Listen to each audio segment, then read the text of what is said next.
మూలపాడు గ్రామంలో జరిగిన జనసేన కార్యకర్త సమావేశంలో ఇబ్రహీంపట్నం మండల జనసేన పార్టీ అధ్యక్షులు పోలిశెట్టి తేజ జగన్ పై వైసీపీ పాలనపై మండిపడ్డారు. ఎన్టీఆర్ జిల్లా మైలవరం నియోజకవర్గం ఇబ్రహీంపట్నం మండలం మూలపాడు గ్రామంలో జనసేన కార్యకర్తల సమావేశం గ్రామ అధ్యక్షురాలు తుంగం కుమారి అధ్యక్షులు జరిగింది.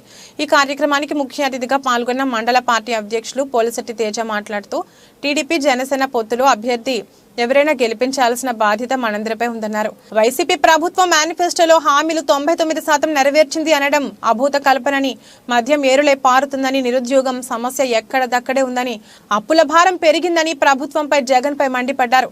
ఈ కార్యక్రమంలో జనసేన పార్టీ అధికార ప్రతినిధి అక్కల రామ్మోహన్ రావు, జనసేన ముఖ్య నాయకులు, కార్యకర్తలు పాల్గొన్నారు. ఇప్పుడు గనక మరి మనం గనక ఈ పొత్తుని గెలిపించుకోలేకపోతే నా ఉద్యోగం నేను చేసుకుంటా, నా వ్యాపారాలు నేను చేసుకుంటా, ఆయన ఉద్యోగం ఆయన చేసుకుంటాడు, పవన్ కళ్యాణ్ గారు సినిమాలు చేసుకుంటారు, ఏదో చేసుకుంటారు. ఆగం అయిపోయేది మన బ్రతుకులే. దయచేసి మీరందరూ ఒక్కసారి ఆలోచించి మరి మీ ఓటు మరి జనసేన పార్టీకి కానీ లేదా టీడీపీకి పొత్తులో ఎవరికి ఇస్తే వాళ్ళకి వినియోగించుకోవాలని చెప్పి మనస్ఫూర్తిగా మరొకసారి కోరుకుంటున్నాను. మరి ఈ జగన్మోహన్ రెడ్డి గారు వచ్చారు, ఎన్నో హామీలు ఇచ్చారు. మరి హామీలు 99% ఫినిష్ చేశారని చెప్పంటున్నారు. మరి మొట్టమొదటి హామీ ఇందులో ఏంటంటే మద్యపాన నిషేధం అని చెప్పి ఒకటి పెట్టాడండి. మరి 2019 నుంచి ఇప్పటిదాకా మరి మద్యపానం నిషేధం చేసిన దాఖలు అయితే మరి ఇప్పుడైతే లేవు.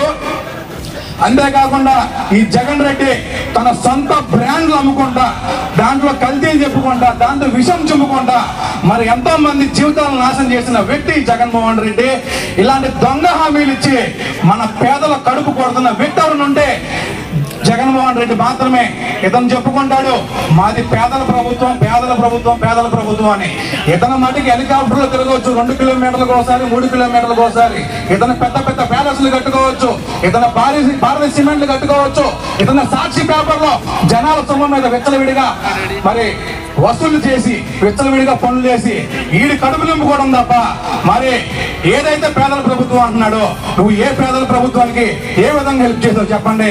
మరి బలగండిగా చెప్తున్నా, నువ్వు 10,000 రూపాయలు ఇంటికి ఇస్తాండి, మరి ఇంకో 10,000 రూపాయలు కొన్నూరు ప్రభుత్వం నొక్కేస్తున్నావు జగన్మోహన్ రెడ్డి.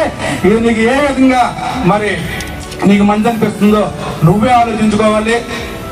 అలాగే 22 ఎంపీ సీట్లు తీసుకొచ్చి నేను ఎంపీ సీట్లు తీసుకొస్తే 22 ఎంపీ సీట్లు తీసుకొస్తే ప్రత్యేక హోదా తీసుకొచ్చి పెడతా అన్నావు నువ్వు. ఈరోజు మరి ప్రత్యేక హోదా కాదు కదా, నువ్వు ఢిల్లీ వెళ్ళి మోడీ కాళ్ళు పట్టుకుంటున్నావు. మోడీ మెడల దగ్గర ఉంచి మోడీ